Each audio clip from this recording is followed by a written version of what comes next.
Willie D Live. What's up, family? If it's your first time checking out the show, let me know what city, what state you're coming in from. If you're outside of the U.S., let me know what country you represent. Throw up your flag. Family, I need you to smash up the likes, smash up the likes, smash up the likes. Also, if you have not done so already on YouTube after you subscribe, there's a little bell next to your subscribe button. Go ahead and click that thing right now so you can get your notifications each time I drop a new video like this. That way you'll be in the loop. After Officer Tatum was confronted with evidence on a recent podcast but stood by his position, we're joined by a psychotherapist, Elliot Connie, to examine why some people refuse to change their views even when presented with information that challenges them, and what that can tell us about identity, loyalty, and human behavior. There's the good man, Elliot Connie, in the building. What's up, King? Can you hear me? I can't hear you. You can't hear me. I don't think it's on my end. Your end. Can you hear me? I hear you. Yeah. You can't hear me. Let me see. Hold. Yo, yo, yo, yo, yo. 1 2 1 2 1 2. Okay, turn your mic back on. Turn your mic on. Turn your mic. Your mic.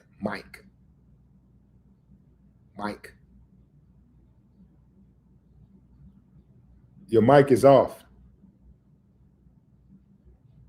Okay, y'all bear with us. Let's see.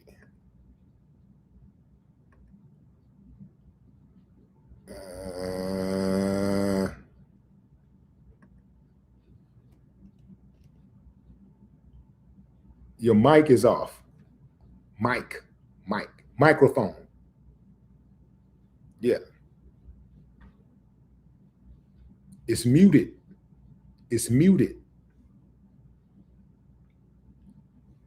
Oh, man.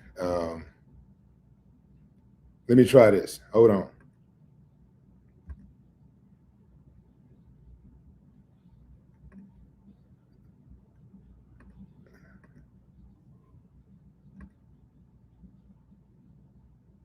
Go out and come back.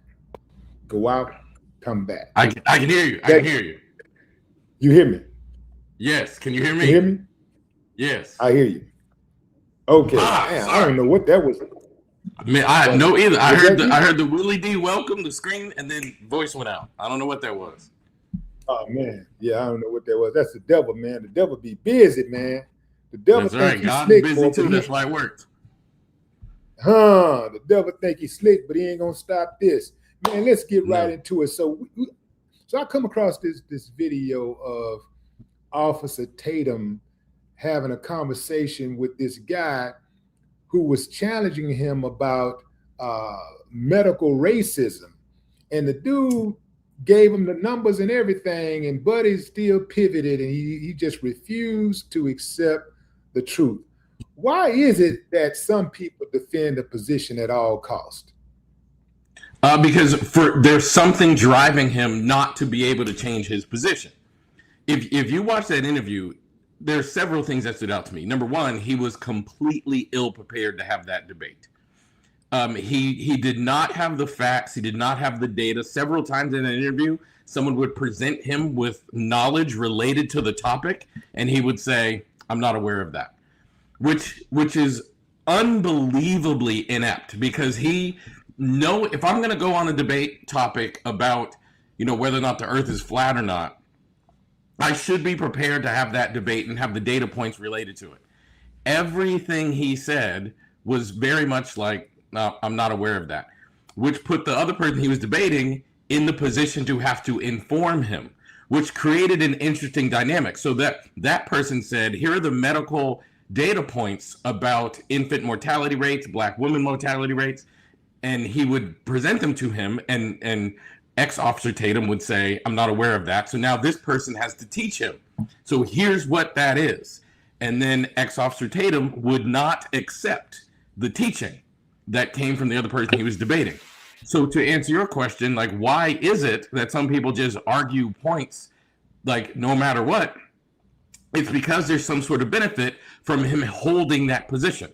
Number one, think of the brand deals that he must have. Think of the affiliations that he has, that if he does in fact say, oh, wow, that's a good point, I guess the thing you're saying is true, he actually loses followers, loses money, loses connection, loses access, loses revenue. So he is not there in good faith to have a debate. He's there to protect his brand, and I'm sure Jubilee paid him to be there. So what I was watching, which was incredibly hard to watch, but what I was watching was a man who was just there fulfilling obligations for the external benefits that he gets. But there are several things he was doing. Like, for example, that same guy who was presenting very concrete medical data points to him, he would respond by looking up. He would go like this. Now, we know that when you're doing that, you're actually not engaged. You have disconnected from the content, and you're now accessing things in your brain. And what he's most likely accessing is, how do I respond to this in a way that maintains my brand? When you stay really connected, think about it in this way. Like if you're arguing with your partner and you're accusing your partner of infidelity, I'm going to be real specific here. If you're accusing your partner of infidelity, where were you last night? Who were you with, and what were you doing? And your partner goes like this. You are immediately going to be like, you are lying. Yeah. If you stay engaged in the conversation, that tells you that you're connected to the data and we're having an actual conversation.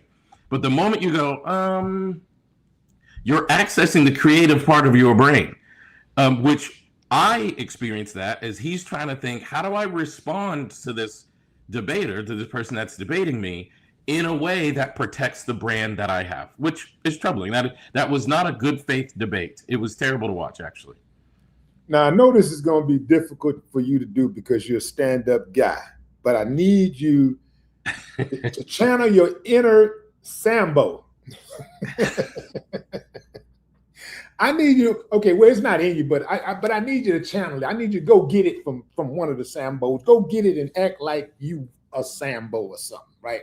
Like, I'm trying to figure out, how does a person throw a community that they're from under the bus consistently while praising another community consistently, specifically a community that has shown the propensity to subjugate, undermine, discriminate, and hate the community which you're from? Oh, that's easy. No, I don't have that in me, but I am a well-read, well-researched person who can describe psychological phenomena pretty concisely. Help me with this, bro. I need the information on this one. Well, the answer to that question is resentment. If I am from the Black community and I have never felt accepted within that community, boom. I never felt like in the in crowd, Black girls I wanted to date, or Black guys, doesn't matter, but Black people I wanted to date always rejected me.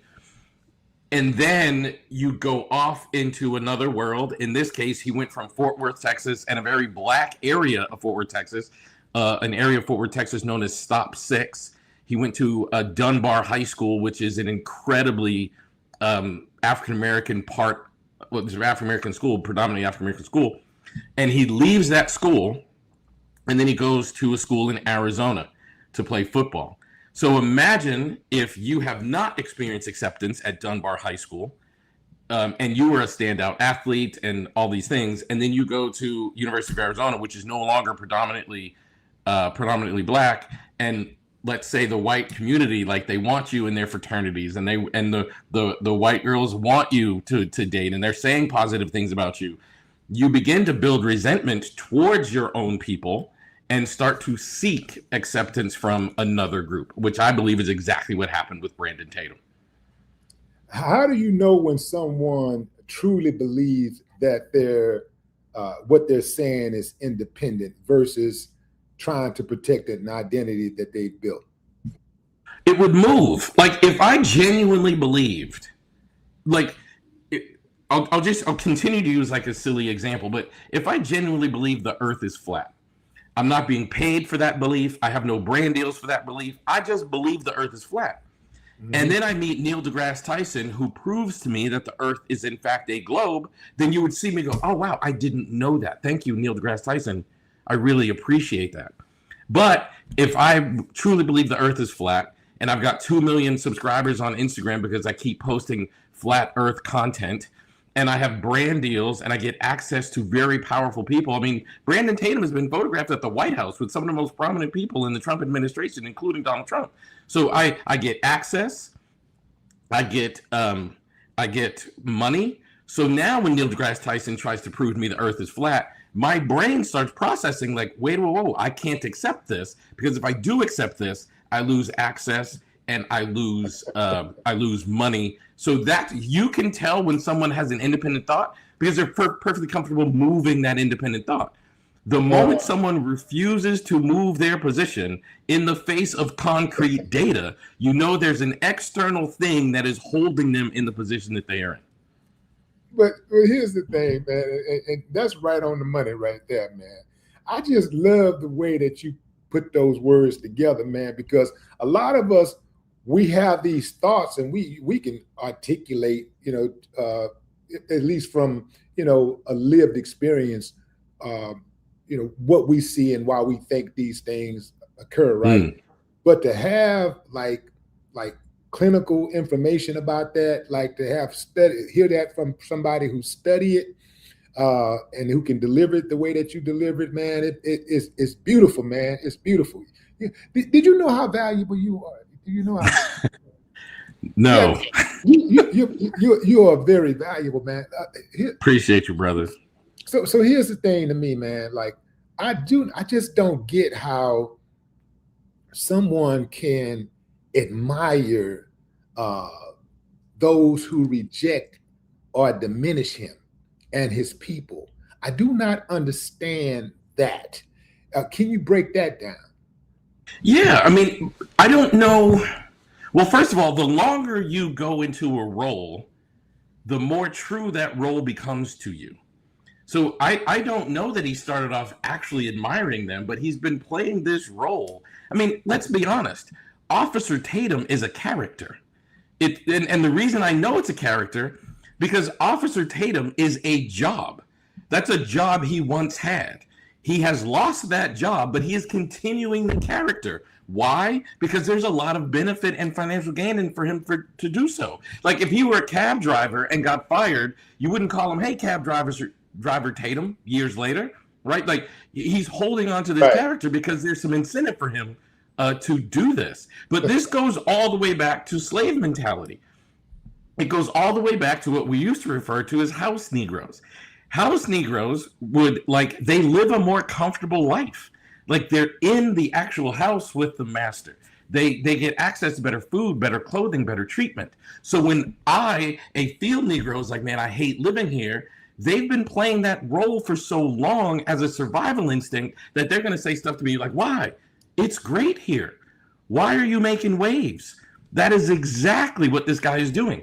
This shtick that he created got him connected to Turning Point USA and Charlie Clerk, where he learned how to access the conservative world and how to speak to them, how to get their feedback. This is much more about them admiring him than it is about him admiring them. And he learned how to speak to them while working for Charlie Kirk. But just to give you an idea of how you don't even realize or even care when you're being slapped in the face.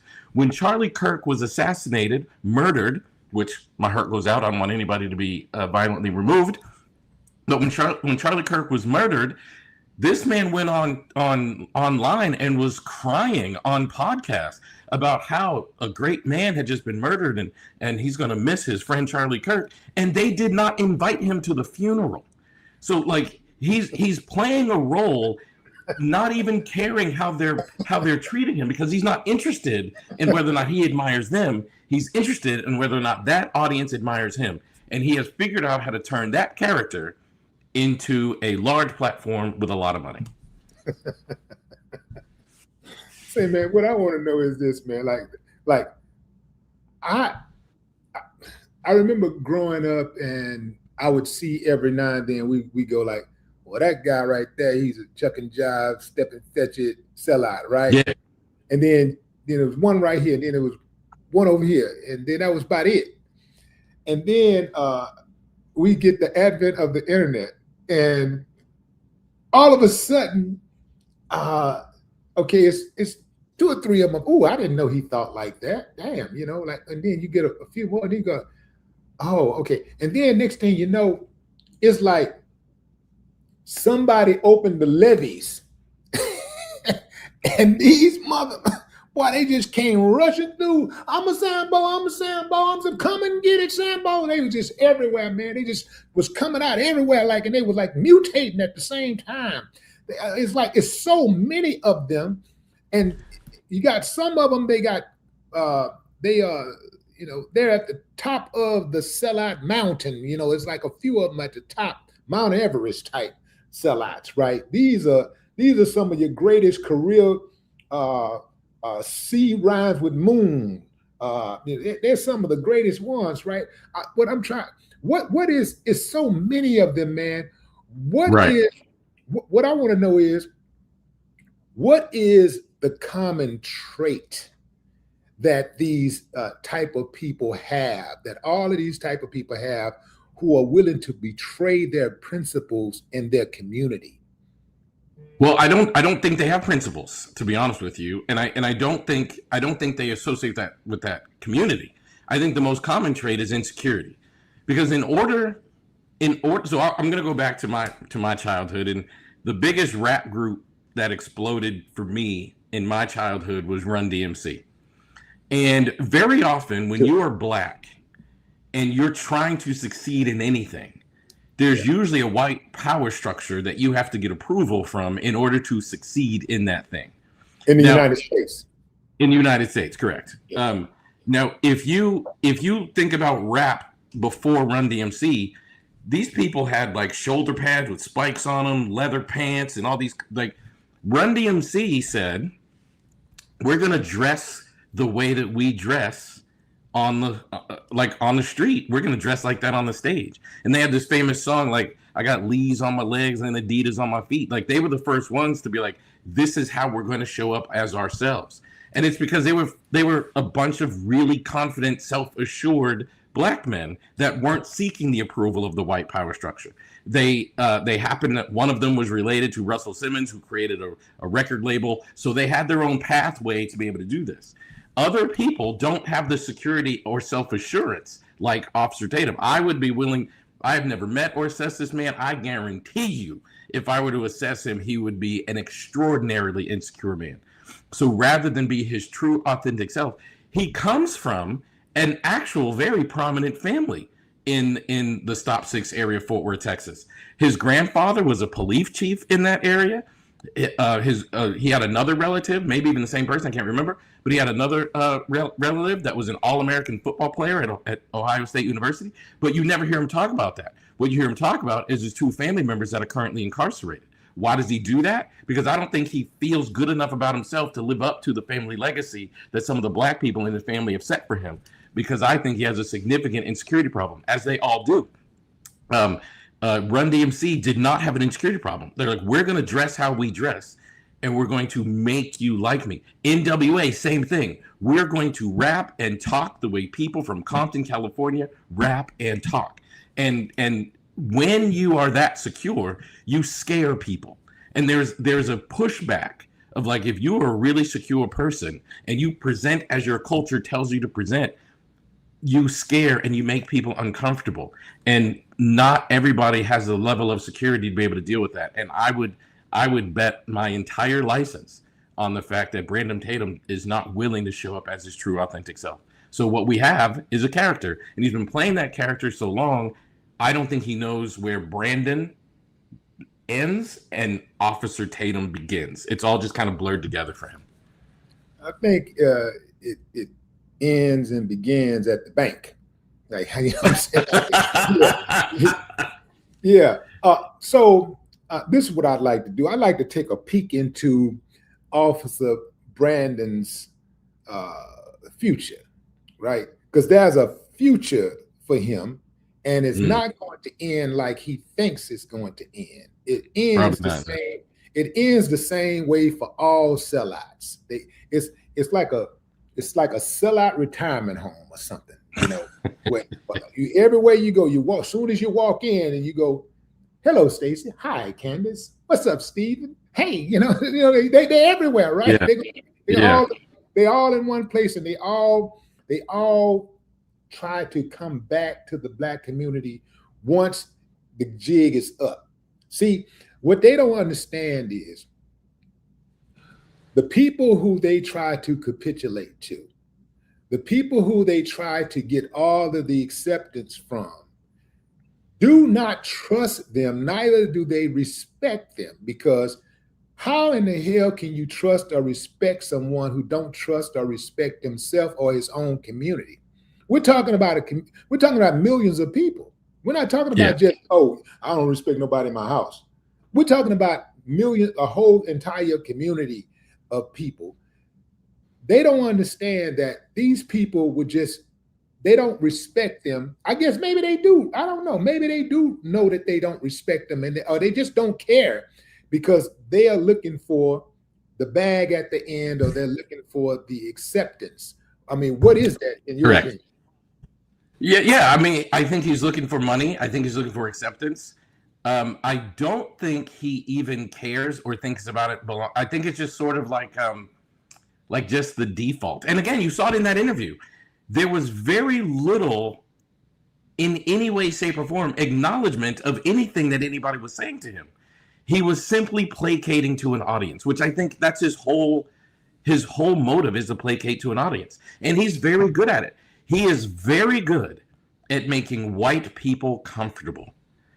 He is not very good at being a true, authentic person. He is excellent at saying things that make white people comfortable. Yeah. And so was Stacey Dash and so many others. And when they got that N-word wake-up call.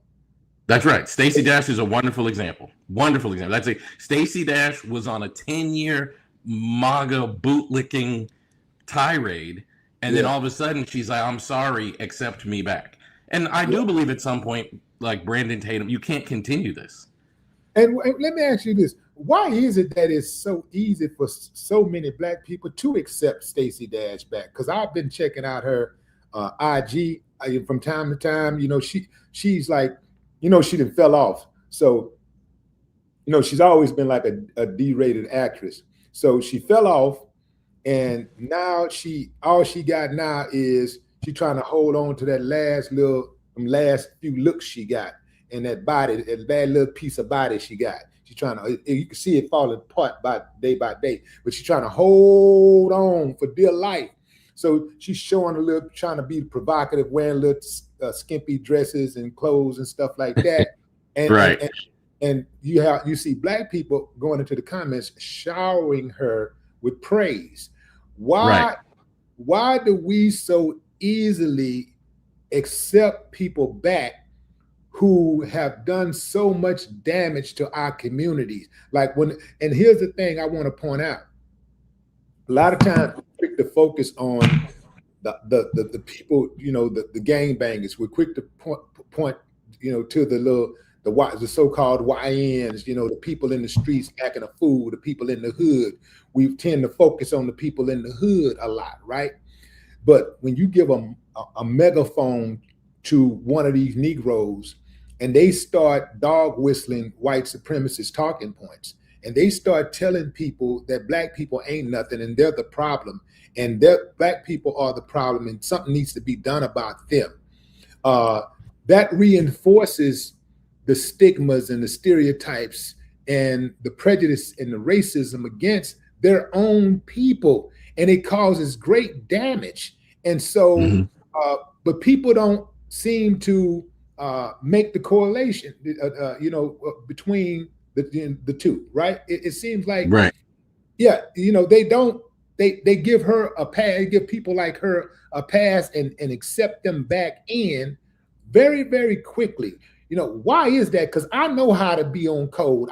I know once you create a certain amount of damage, ain't no coming back from that. None of us perfect, so we can make mistakes. But if you're gonna be on a 10-year run, a 20-year run, a 30-year run, a 40, 50-year run, damaging us, and then try to come back when it come down on you, when the people finally give you the boot, ain't no coming back from that for me. But why is it so many of us find that easy to do? I think, well, the answer specifically people like Stacey Dash is because she's pretty. She has pretty privilege, and we give people that are attractive far more leash than we do others. But I'm going to say something somewhat controversial. Maybe the thing I'm most proud of about being a Black person, maybe the thing I'm most proud of about our community is the way we treat community. And whether we like Stacey Dash or Brandon Tatum, they are Black and they do belong to us. Now, when they hit their inward wake-up call, I think they should be held more accountable. So, for example, I agree with you. I think Brandon Tatum at some point is going to be like, this caricature that I'm carrying is no longer paying off for me, and I need to turn back to the Black community. And I'm very proud of that we are a community that we accept our own. Brandon Tatum is a part of our community, whether we like the stuff he's saying or not. But when he does come around, we have to say, look, brother, you did a lot of damage, and you have a responsibility to do every single thing you can to correct that damage. So you need to create a platform. You need to do you need to be just as loud in correcting the damage as you were in creating the damage. So we shouldn't just welcome people back in and just be like, oh, no, my bad, we forgive you. We understand that was a mistake. I think that's part of it. But we also have to say, we understand that's a mistake, but that mistake had catastrophic consequences. And you now have a responsibility to heal as much of those catastrophic consequences as you created in the first place. Well, I think I liken this to a serial killer. Okay, the serial killer came from this particular community, but the serial killer has caused so much damage that the serial killer cannot not be trusted. So we cannot let this serial killer out ever, because it cannot be trusted. You did so much damage. If you want to change for the better and you won't kill no more people, that's fine. That's good. That's good for you and God, your relationship with God and your peace and all that. Go ahead and try to do as much as you can to make it right. But we over here ain't going to accept you. And this is, I think we need to get on code with this, because if we were on code with making sure that there was no turning back, that means that would create a greater deterrence for anybody who wanted to go out there and throw us under the bus, who's from our community. They would get punished severely, and the consequences would be grave. This is why you don't see other communities, people from other communities going out like that and then being able to come back and be accepted. They will not accept them under any circumstances. And if we want to get ahead, if we want to become a stronger community, we're going to have to accept some of those tactics.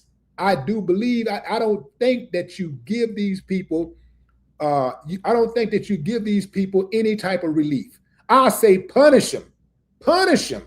They got to be punished, man, because they punished us. And we got to give them the same. In fact, we got to give them 1,000 times more, 1,000 times more retribution than they gave us. That's the way I see it, man. Because we need to turn. I don't know that I completely disagree with you. Like, for example, when and if Brandon Tatum does an about face, should he jump on Willie D Live? Should he jump on the Breakfast Club? Should he be on the platforms? He ain't never coming over here. His ass ain't never coming over here. And I don't care about no debates and all that shit. He ain't never coming over here.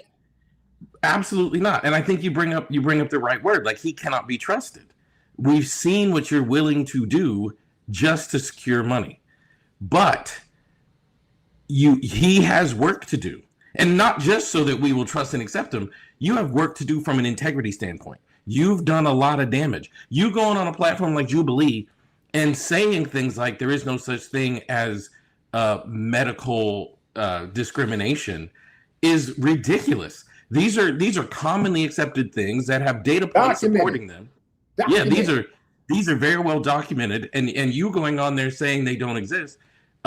Number one, it made him look incredibly stupid. In some ways, I'm actually glad the interview happened, even though it was incredibly hard to watch. I'm glad the interview happened because it made him look even dumber than he ultimately looked, because those people who were debating him were very good at doing what they did.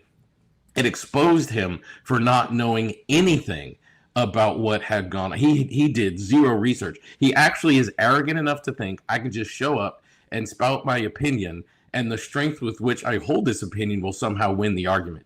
And data always wins. And he just looked ultimately ridiculously stupid. So do I think we should ever trust him? Absolutely not. I'll never have him on my show. I'll never have him on my platform. But you have work to do, Brandon, and you need to get about doing that work. Simply because it's the right thing to do. Yeah.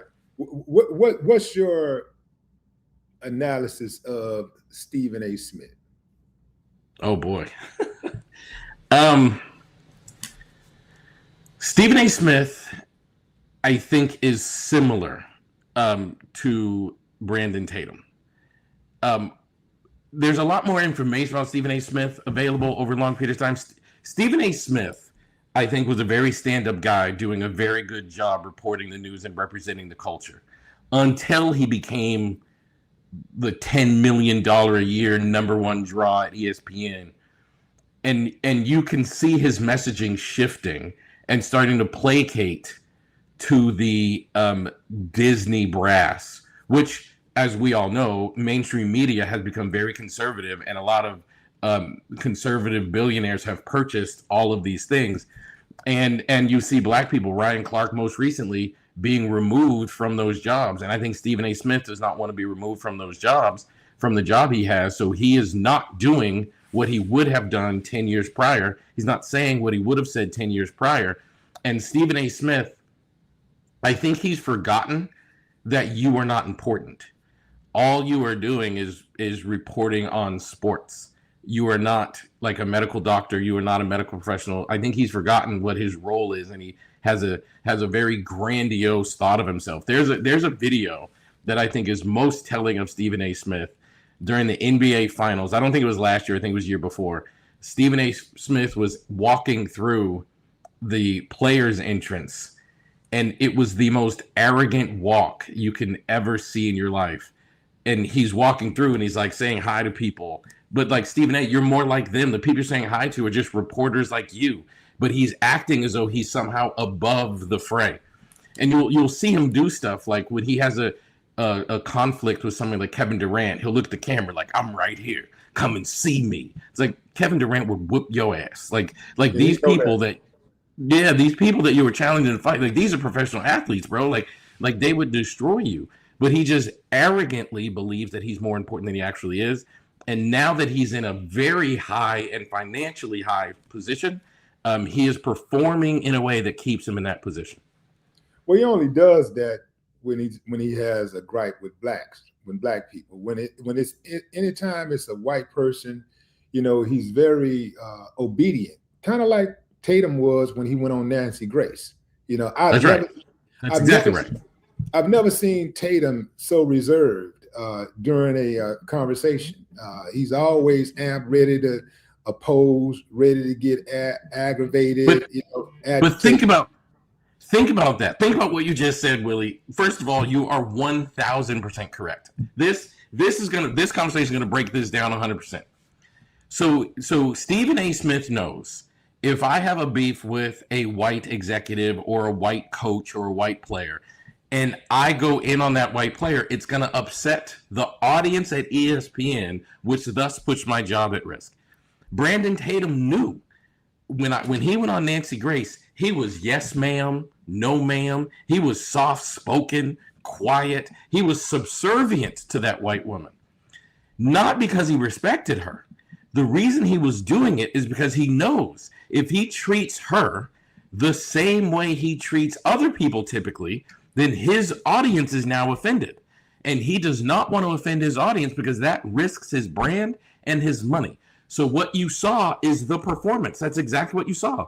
He does not want his white conservative audience to watch him berate a white woman. Now, if anybody has seen the movie Glory, there's a scene in the movie Glory when the 54th Massachusetts combined with another black cavalry from Tennessee, and they went into this town. And the leader of the other black cavalry, I'm using a weird example, but follow me. He instructed them all to burn down the town. And the leader of the 54th Massachusetts said, no, I don't want to do that. And so they eventually go and start burning down the town. And these people come out of the house, and they're black. And the black soldiers start assaulting them. And then a white lady comes out. And the black soldier gets in a fight with the white lady and starts punching her. And the leader of the Tennessee group says, get your hands off of the white lady. And then he shoots the black soldier. What Brandon Tatum doesn't want, he doesn't want his audience saying to him, get your hands off the white lady. That's what you saw on that show. He doesn't want his audience standing up and saying, hey, get your hands off the white lady. See, that's just something I cannot comprehend, like caring more about another group than you care about your own group first. It's like he doesn't believe it's his group. It's like caring about somebody's house and their children more than you care about your own house and your children. I love who love me, irregardless of what race you are. You know, I rock with who rock with me. If you love me, I love you. You hate me, I hate you, or 1 billion times more. The hate that I have for you, you can't even comprehend if you hate me. Because I don't mess with nobody. I mind my own business. But you know, I can go there if you want to go there. I ain't scared to go there. You know, I do like contact. You know what I'm saying? So I ain't tripping on that. But I do not understand how you can love and you would want more. You would want respect from somebody, from a group that's outside of your group, before you want respect from your own group. I cannot ever get. I'm never gonna get that. Well, you're too solid. You're too solid. Like I think you're missing that. I don't think he associates with black culture. So when you say like, how could you want acceptance from another group? To him, it's not another group. I don't think he ever felt like he belonged. He think he's in that. He think he's part of that group. Correct. Correct. He thinks they love him. And he thinks they love him like for real. He thinks they genuinely accept him. He doesn't realize he's a tool. He's a tool to them. You know what's funny to me? Like when people like him say things, it's like him and those Hodge boys. You know, it's like when people go in the comments, if you look in their comments are inundated with white folks commenting, right? Probably 95% of the comments they get are white. So which tells you that there are certain white people out there that will reward you if you throw black people under the bus, if you try to diminish for sure or dismiss black people. There's you support the killing of black people. There are certain white people out there that will reward you for that. For sure.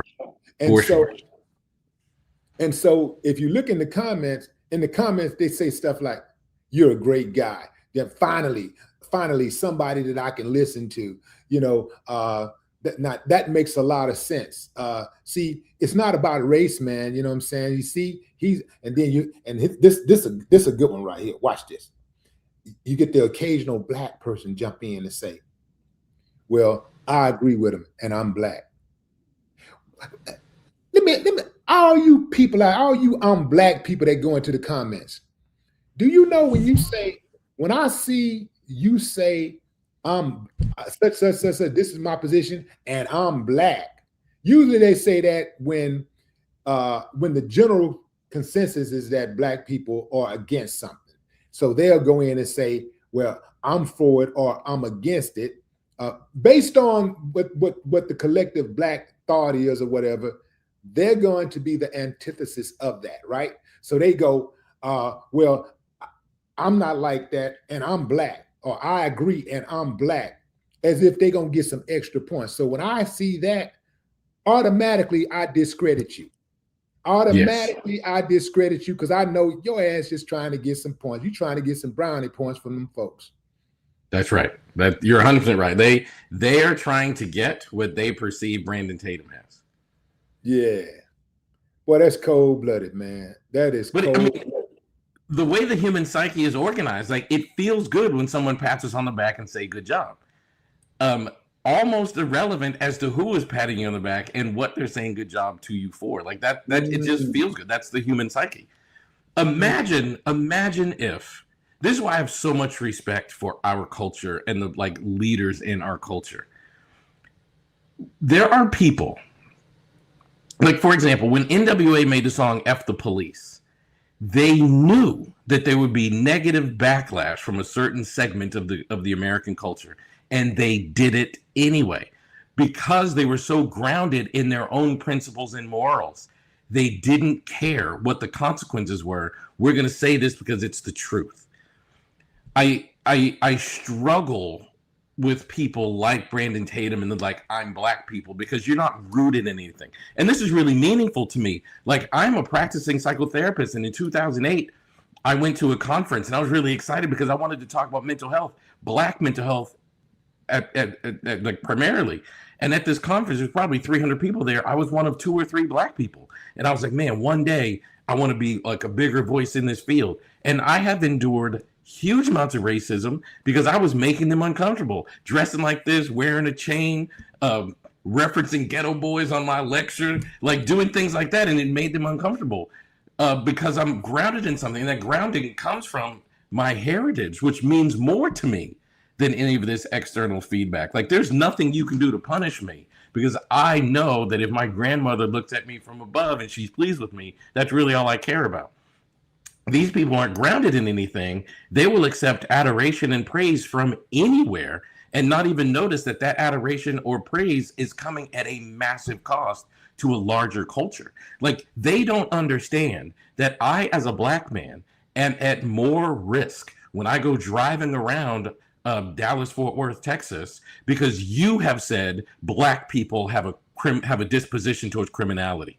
They don't understand that I am less safe because you have said if Black people just comply, they would be safe. So I live in a less safe America because your stupid ass won't stand up and say, you know what? There are some biases present against Black people, and Black people are not doing anything to justify the bias. So actually, racism is a white problem that needs to be dealt with from their position of whiteness. Black people are just living with the consequences of their racism.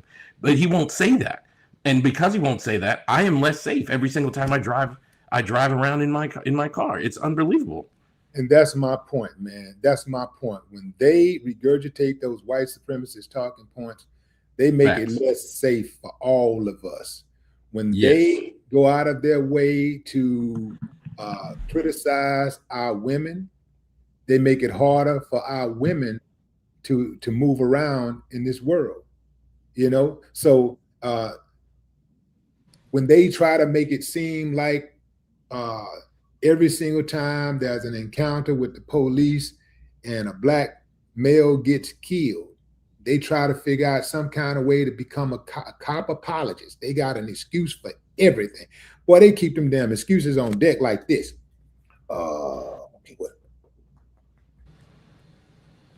Okay, listen. This, you know what I'm saying? You know what I'm saying, man? It's like they got an excuse, I mean, for everything. There are people out there, every time a Black person get killed, it don't matter if they was sitting at their house eating ice cream. It don't matter if they sitting in the park, reading a book. It didn't matter if they called a tow truck to come get their car out of traffic and got killed. It don't matter if they was complying and they asked them for their ID and they showed them the ID and it doesn't matter, man, what it is. They got an excuse for everything. And this is why I have zero respect respect for them. I mean, zero. None. I got zero respect for them, and ain't no coming back. For some of the stuff that some of these people has done, ain't no coming back with me. There is no coming back. And if I get a chance,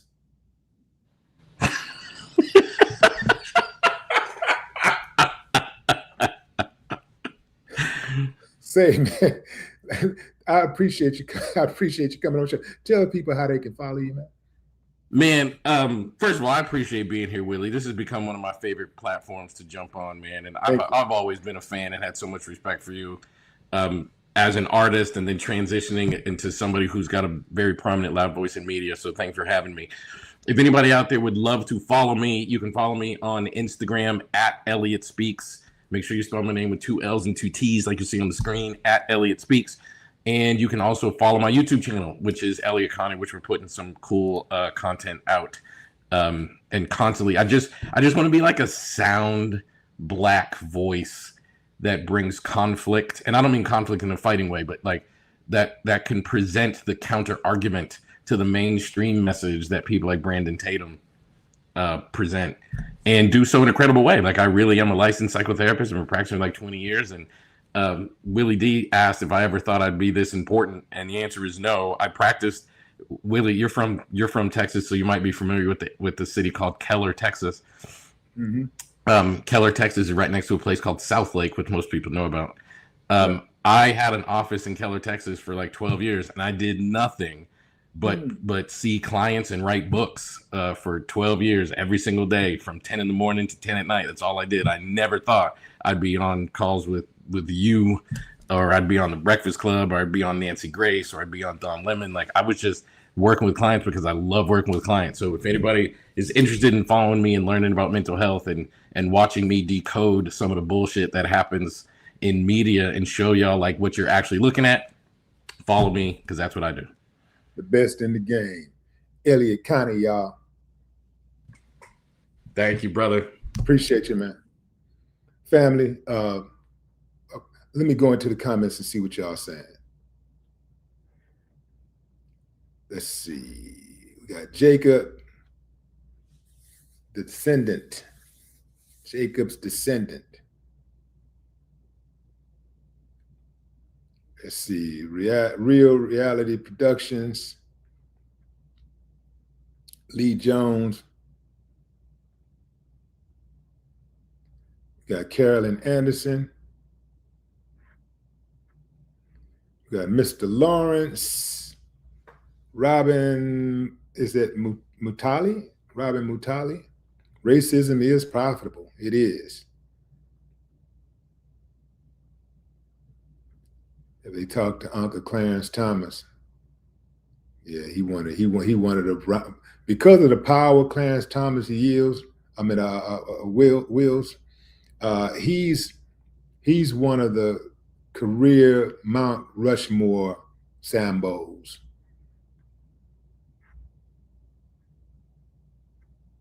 Keith Ratner, what's up, Keith? Keith said we should do a regular show together. That's a thought. Okay, outside the box. I'm in the profession. Thanks so much for your input. Okay.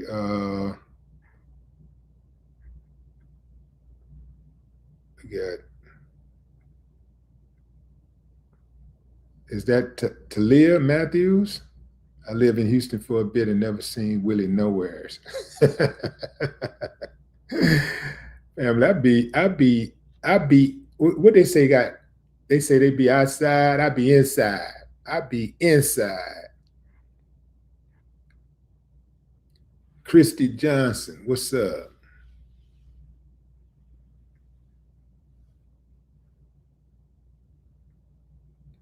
Christy Johnson, you sound crazy as heck. Are you bored or something? Oh, she talking to third gen Vin something. Oh, we got a troll. Let's see if we can find him. What's up, Connie Harch? Connie, what's up? Rhonda Dixon. Marvin Massey, what's up? She really broke this case. We're talking about You must be talking about, you got to be talking about Janetta Brantley, right? Gwendolyn Williams says she loves this conversation.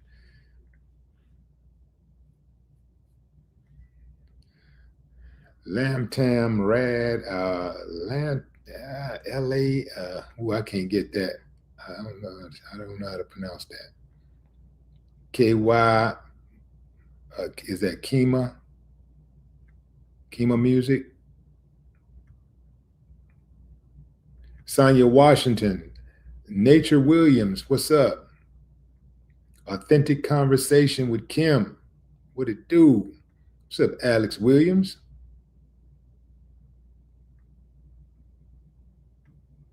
Let's see, Mario Jones, what's up? What up, Dee Dee? Twilight, his social media, just look up Elliot Connie IG. Just type in Elliot Connie IG and you'll find him. He got some really good takes. I mean, he don't just talk about, he's not a one-trick pony. He talks about a gamut of things.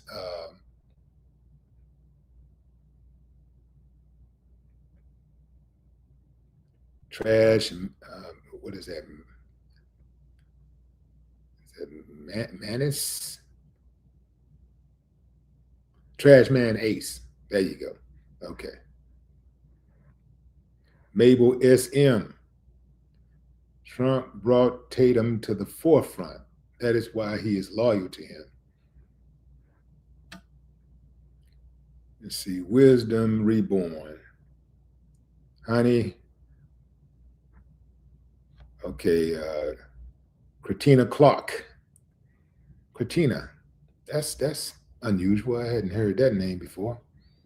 All right, fam, that's my time. Yigwaba, what it do?